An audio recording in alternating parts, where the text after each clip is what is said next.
Welcome to the Roy Morgan Weekly Update. It's been quite a week in federal politics, with Prime Minister Anthony Albanese contracting COVID-19 for a second time and spending last week in isolation, although the ISO period's now over. And the government has finally turned its full attention to addressing soaring energy costs by recalling Parliament to pass key and highly contentious legislation this week. Last week also saw the RBA increase interest rates for a record 8th straight month, up by 0.25% to 3.1%.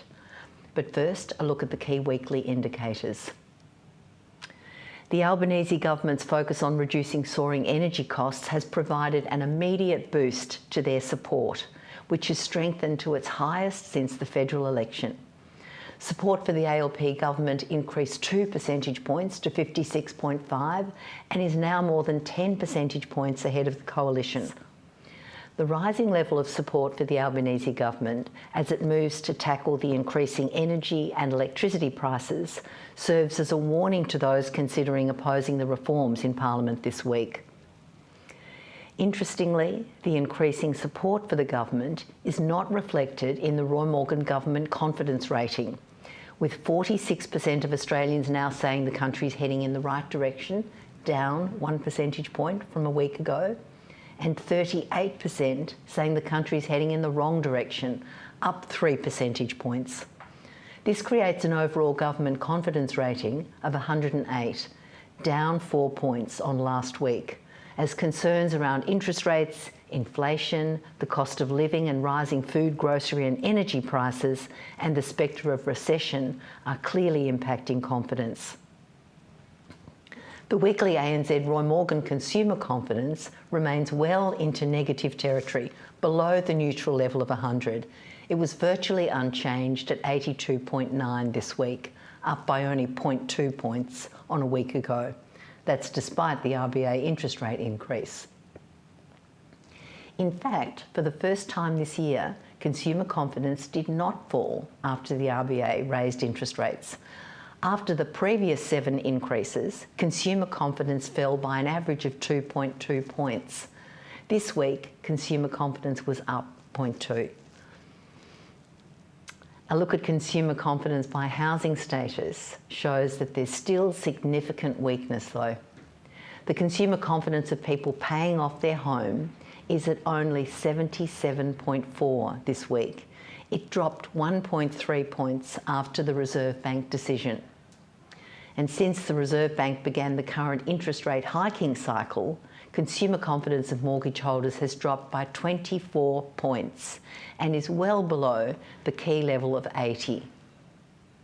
Typically, consumer confidence below 80, that key level, only occurs during a recession, like we saw in the 1980s and in 1990-91 recessions. And even the momentary COVID recession saw a brief dip below 80 for the month of April 2020. Next, inflation expectations. Inflation expectations have declined rapidly in recent weeks after reaching a high in early November of 6.8%.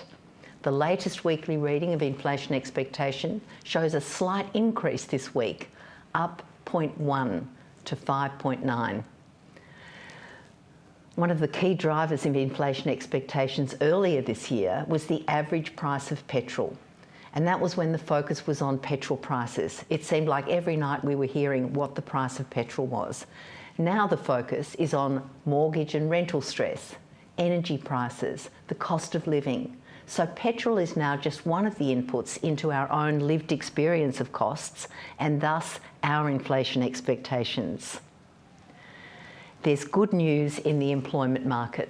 Roy Morgan unemployment figures for November were released this week and they show a slight decline in unemployment, down 0.2 percentage points to 9%.